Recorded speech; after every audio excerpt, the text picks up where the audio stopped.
नमस्कार. आजची आपली रेसिपी अनोखी आहे, वेगळी आहे. मलाही काही मालूम नाही मी का बनवणार आहे, तर चला तर बनवायला सुरुवात करूया.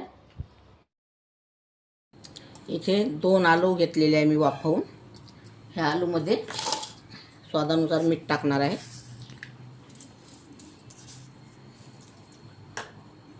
आणि हा अद्रक आणि 2-3 मिरच्या घेतल्या, हा त्याचा ठेचा केलेला आहे गरबरा.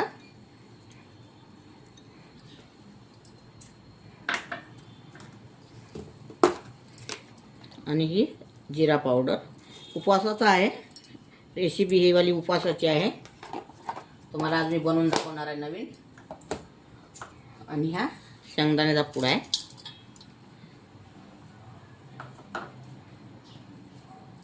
हे सगळं आपण यामध्ये आता मिक्स करून घ्यायचं आहे.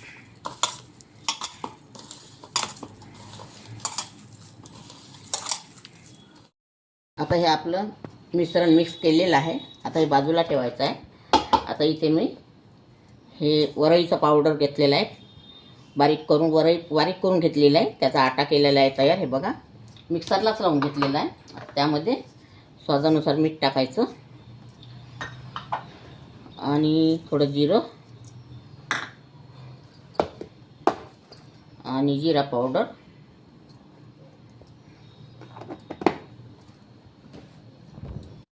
आता याला पाणी टाकून याचा घोल तयार करून घ्यायचा आपल्याला.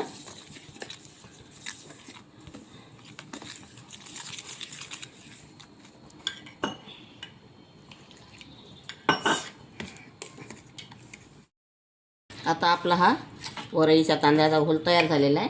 आता असे गोल गोल हे गोळे तयार करायचे आणि असं छान त्याला लावायचं.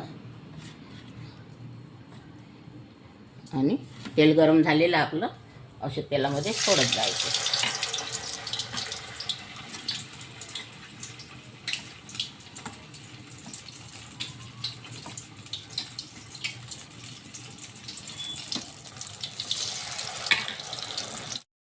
हे बघा, आता आपलं हे तळून झालेले आहे. हे उपवासाचे पकोडे किंवा आलूबोंडा म्हटलं तरी चालेल. ही रेसिपी तयार झालेली आहे. अगर तुम्हाला माझी रेसिपी आवडली तर व्हिडिओला लाईक करा, शेअर करा आणि चॅनलला सबस्क्राईब करा. व्हिडिओ बघितल्याबद्दल धन्यवाद.